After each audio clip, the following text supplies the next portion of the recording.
Shalom from Jerusalem. This is TV7's Israel at War update. And as we mark today, day 483, since the Islamist Hamas and its terror affiliates in the Gaza Strip had launched the surprise onslaught on southern Israel, declaring war by perpetrating a massacre, kidnapping, of course, 251 people at the time. Now we are in a different situation, not less complicated. The next stage of the hostage release is going to take place tomorrow, and many of you have reached out to us asking, what is happening with the Bibas family? Well, tomorrow, the father is going to be released, not the mother, not the infant or the little brother, 5 years old, 1 year old, or almost two. And about that and much more, let's now turn to our TV7 editor-at-large, Mr. Amir Oren. Amir, mixed feelings, to say the least. What can you update us with on, and specifically with regard to the Bibas? What is the current situation? So there's a great uncertainty which is now unfolding, and we will soon know it one way or the other. And of course, a year ago or so, Hamas insisted, without giving any proof, one way or the other, that Shiri Bibas, the mother, and her two toddlers were killed, and according to Hamas, one of the IDF strikes caused it. Now, Israel did not have any independent corroboration. Of course, Hamas at several points also issued false statements as part of its psychological warfare. So one should neither confirm nor deny anything until we have seen the hostages themselves, either alive or dead. What we do know is that during this phase of the deal, Hamas has committed to release 33 Israelis. There were also the 5 Thai nationals released yesterday, but they do not count against this batch. Out of the 33, 25 are supposed to be alive, and there will also be 8 bodies later after the 25 have been released. Up to now, 10 Israelis, 9 females and 1 male have been released, and tomorrow, as you mentioned, 3 other Israelis, one of whom is a dual national American-Israeli, will be released, and among them, indeed, is Yarden Bibas, the father of the Bibas family. So obviously, because females were supposed to be the first, and toddlers, minors too, even before the females or along with them. And we have already seen males coming out of Gaza. One is quite concerned that if it did not happen up to now, maybe there will be a happy surprise. But then again, it could be that our worst fears are coming true. It won't take long, but obviously, Yarden Bibas will be anguished to find out what has happened to his family. Indeed. In the 15 months he has been a hostage himself. With regard to the family of Yarden Bibas and the Bibas family at large, they've asked not to film him upon arrival, and not to film also after the release, until the wife and the 2 toddlers, as you mentioned, are returned to Israel. But it's, Hamas will blame Israel for everything, including by murdering toddlers, by murdering women, children, And I can't imagine the type of savages that roam around those territories and need to be dealt with, and they will be dealt with, irrespective of what many people claim. But let's turn elsewhere in central Israel, where we're joined by Colonel in Reserve Miri Eisen, formerly a senior advisor at the Prime Minister's office, a senior officer at the IDF Intelligence Directorate, among a long list of other positions, currently a senior fellow at the Institute for Counterterrorism at Reichman University. It's good to see you, Miri. And in those tough circumstances, I'd like to ask you to make some sense for us from what are we to expect from the current state of play. And I do hear a lot of reassuring messages coming out of Washington with regard to the support it will grant Israel to finish the job when we're talking about the Islamist Hamas. But within the current circumstances, many questions arise. One of the things that we're asking all of the time now, right now, Jonathan, is what do you do with the terror army that has been snatched, taken these hostages in what is an unprecedented type of attack? So first of all, I really want to say to all of our viewers, breathe in deep. What Hamas wants to do right now is to show staged capabilities and to make all of you, our viewers, think that they're strong, that they're taking over, that they are in control. What I am seeing is how much they are not in control, how much it is totally chaos inside the Gaza Strip, how much the impact of what the IDF has done over the last 14 months has taken place. Having said that, the question you're not asking, Jonathan, is so what happens if the IDF is not there? For us to get back all of the hostages, we cannot be more in than we are right now. It is a very harsh situation, which means that we cannot right now deal directly more with the Islamic Jihad, let alone with Hamas. But I do want to be clear. It's not that now they're rejuvenating, that they're building themselves up, that they are importing weapons, that they are doing training. They are doing a lot of staging, which when you look at it is, as I said, chaotic, staged, horrible, not great for the 2.3 million people in the Gaza Strip. The IDF, in that sense, under the Israeli government, needs in its own way to hold back, because until we get back all of the hostages, it is part of our own challenge on that failure of October 7th in what happened in the sense of taking the hostages. Until that happens, we cannot really rebuild ourselves into the future. It's not just about destroying the Hamas capabilities, the Islamic Jihad capabilities. They did have that success of October 7th. I hate calling it a success, but that's what they've done. And the last point I want to remind us all, and again, I'm breathing in deep. Hamas and Islamic Jihad view the hostages as a bargaining chip. They do not view them as human beings. And when they bring them out in their staged releases, and you mentioned now that Bibas, the family, has requested not to film him, but Hamas is not going to have that kind of qualm, and they're going to do the worst kind of terror theater tactics, again, to impact us. We need to breathe in deep. That's their side. They're trying to show something that they don't have, which is control. They're trying to show their success. All of their success is that they can take the pictures. It's not about their capability to be able to do an October 7th attack or to overwhelm now inside the Gaza Strip and take control.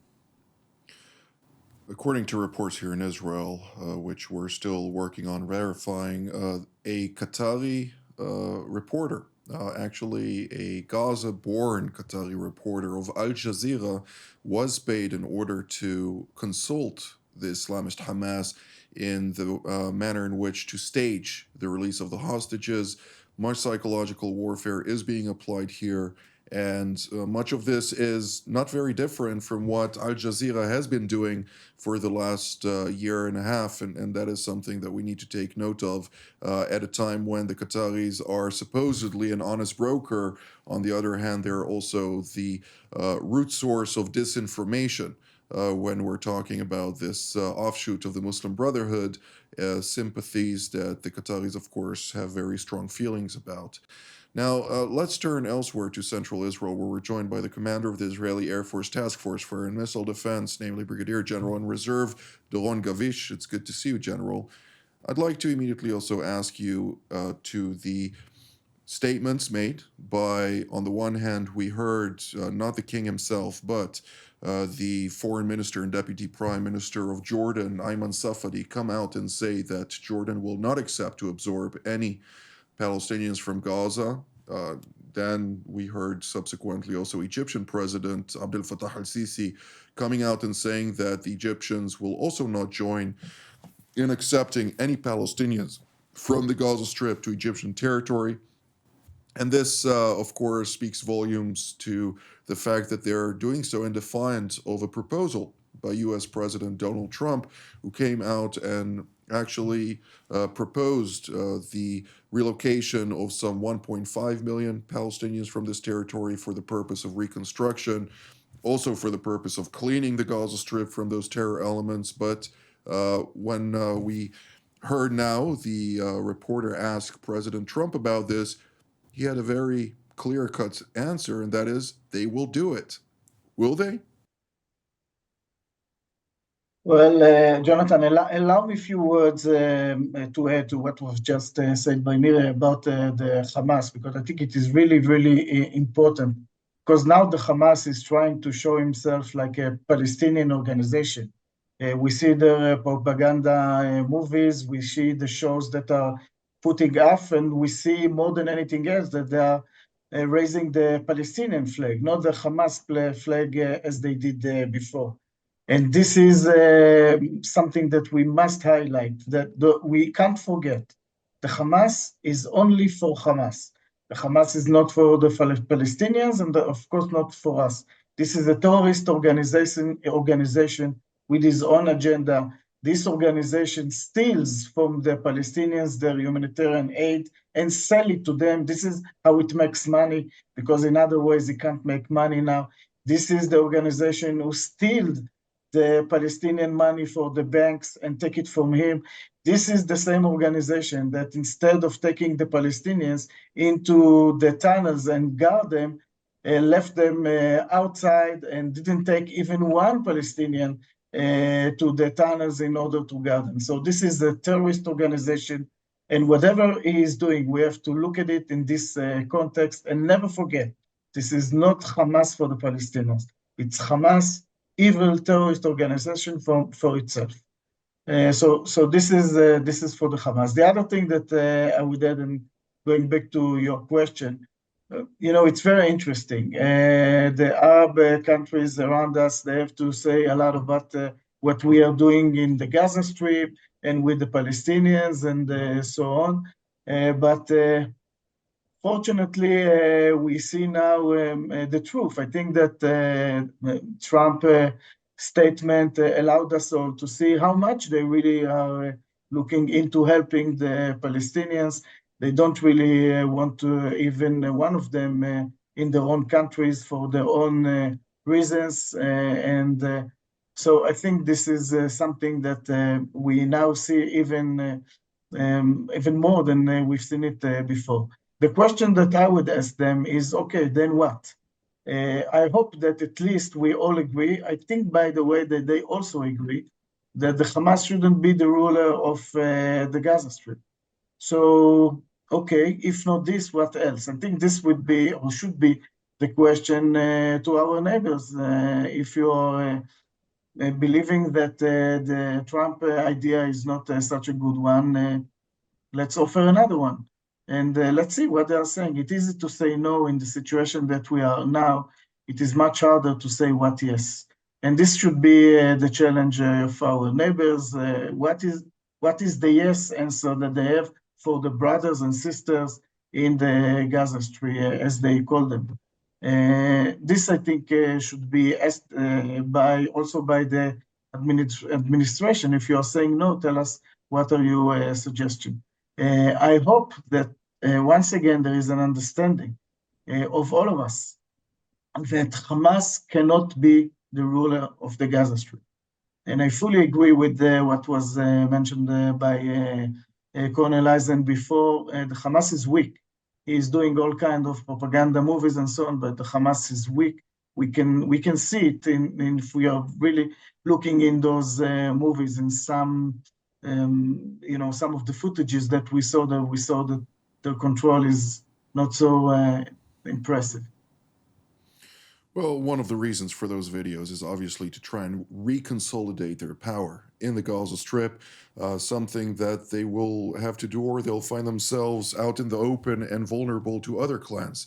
But just to give also a little bit of history, the armed wing of the Islamist Hamas is actually named Izaldin al-Qassam, who used to be some terror operative back in the 20s, 1920s, that is, 100 years ago, fighting against the British in an attempt to reclaim Muslim lands lost supposedly to Christians after the defeat of the Ottomans by the British Empire. Of course, we need to keep also in mind that the many of those who were opposed to the Muslim Brotherhood back then have fought alongside the British in fighting the Ottomans and trying to drive them away after they were infuriated by a long list of decisions by the Sultan back then, including the Land Code Act of 1853 or 1854, which sought to take away lands, confiscate lands from landowners for the sake of giving the Sultan's officers additional lands after a number of victories in other territories. So there's a long list of reasons and historic reasons that we need to take also into consideration when looking at this Islamist Hamas.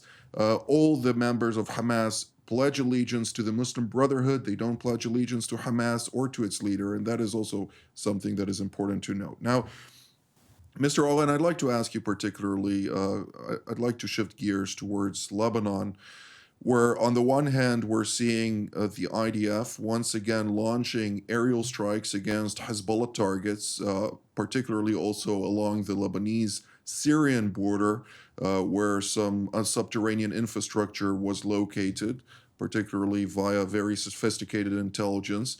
But at the same time, we're also hearing from Washington signals to the new leadership in Beirut that they will not accept Hezbollah take any position in the new government. Yes, so what Israel has learned from earlier events going back several decades is that a ceasefire in and of itself is not enough. It should be followed up by a political agreement, but short of that, a standstill should also be part of the deal. And just because Hezbollah has not fired into Israel does not mean that Hezbollah is not violating the spirit. For instance, when it flew a reconnaissance drone trying to cross the border into the Galilee, and the Israeli Air Force intercepted it, it was because the aim was obviously warlike. And by the same token, what you mentioned regarding the strike in the Bekaa Valley was against assets that Hezbollah has prepared in order to attack Israel. And obviously, Israel will not stand for it. Now, by February 18th, less than 3 weeks from today, the extended ceasefire is supposed to expire. If the demands by the US administration are not met, we may see a new conflagration. But let me just add to what you all discussed regarding the relocation proposal. Granted that most of the Gazans, the civilians living in Gaza, if they are not active Hamas supporters, do not really resist it. And of course, they cannot do it openly under the Hamas rule, but maybe they also sympathize with it. If that's the case, if they are to be Considered Muslim Brotherhood sympathizers, why should King Abdullah II and Abdel Fattah al-Sisi, who are quite concerned with those elements in their own countries, accept hundreds of thousands of such sympathizers who are only going to be new domestic problems. So from their point of view, not the countries of Egypt and Jordan, but the regimes, it's quite understandable why they wouldn't want to do it, not to mention the fact that if some of the people in Gaza were to accept the proposal, they will probably be shot. Well, let the time ultimately dictate what is going to happen. When it comes to the Jordanians and Egyptians, they are heavily reliant on the good graces of Western nations, including the United States in particular. So if they want to continue to survive these regimes, they will have to reconsider their actions. I don't think that Colombia is naturally a good analogy for this situation, but I'm sure there are plenty of rabbits in the hat of Trump to indicate his determination.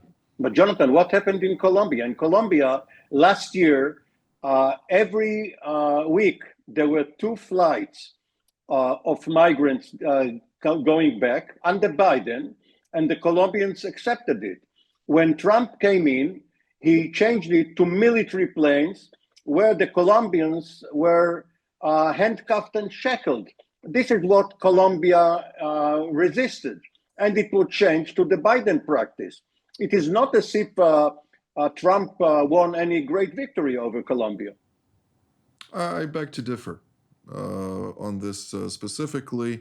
The ones who were flown back were people who had criminal track records beyond the criminality of entering a country illegally, which fundamentally is also illegal by any nation state. But we won't go into this because we do have limited time left, 1.5 minutes for each. Colonel Eisen, let's talk about Lebanon. Are we on the brink of, yet again, a conflagration potentially? There's always the possibility of conflagration, mainly because all it takes is what I'm going to say, a horrible thing, artillery shell that doesn't hit in the right place, or a very coordinated Air Force attack that, goes off a bit, so that you can have that. But I want to be specific. I do not think that Hezbollah right now wants a conflagration. Right now, they too are licking their wounds. They're trying to find themselves. Their new leader, Naim Qassem, is not the very strong leader that Hassan Nasrallah is, and they have Iran behind them, but they don't have a way to get their weapons. So right now, I don't expect a conflagration. That would only be because of challenges of mistakes. I'm going to hope that this will continue. Again, it's not perfect, but it's that war between the wars, quieter than it was in the months before that. General Gavish, Mr. Owen spoke of the reconnaissance drone that flew into Israeli territory. Naturally, your colleagues shot it down, but nonetheless, when we're talking about Hezbollah, nobody trusts it. Nobody in Lebanon trusts it. And are we expected to see its efforts being bolstered as time progresses in to try and violate the terms of the current ceasefire in a manner that will be more covert than what ultimately was post 2006? Well, Jonathan, same as we just said about the Hamas, it is what we should, the way that we should look at Hezbollah. Hezbollah was portraying itself as the defender of Lebanon. In the last year, we saw that Lebanon is not the story. The story is what they've done against Israel in supporting their Sunni brothers in the south, and they destroy part of themselves. And for them, they understood that it would be also something that could happen to Lebanon. And still, they decided to fight against Israel. So Hezbollah is for Hezbollah, and Hezbollah is looking for his own interests. So once we understand it, the answer to your question is yes, they might do it. This is a terrorist organization who's trying to rebuild himself, but this is the nature of this organization. And this is how we should look at it, and this is how we should behave towards it. And there is no way to contain anymore, as it was in the past, the behavior of terrorist organizations around us. And of course, we all should remember that Iran is still there, the Houthis are still there, the Iranians' proxies are still there, and this is something that we still have to take care of. We cannot let it go by because it is much more quiet, although all of us, we want some quiet times after this 1.5 year of fighting. But those are our enemies, they are vicious enemies, and they are planning to harm us, and we have to remember it and to be strong against them. And as we said more than once, we should look on their capabilities or not on their intentions, and to make sure that they won't hold any capabilities that could harm Israel seriously. There's a time for everything under the sun, but ultimately, when we're looking at the current state of play, Israel maintains the upper hand against all of those terror organizations, including the Islamic Republic proper, which you mentioned correctly, General. Ultimately, Israel will have to deal with this issue. We need to remember Prime Minister Benjamin Netanyahu will travel to Washington next week, Sunday, and then he will meet with President Trump on Tuesday. This meeting will, of course, provide a lot of details as to what may occur in the months and days ahead. But with that, I'd like to thank General Gavish, Colonel Eisen, and Mr. Oren for all of your insights. And I'd like to thank all of you at home as well, and wish you from here in Jerusalem a Shabbat Shalom.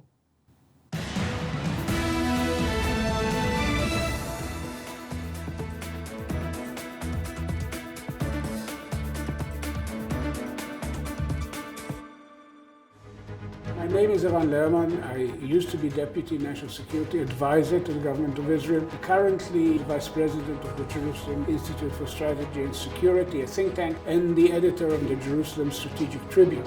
For the last few years, I've been a regular panelist for TV7, a fantastic opportunity to bring deep and analytical perspectives to the debate over regional affairs, Israeli affairs, international affairs, in the company of some of the best minds in Israel. Israel has launched operations on Vladimir Putin. helping Iran develop. We have logic, we have rationale, we understand how the system operates.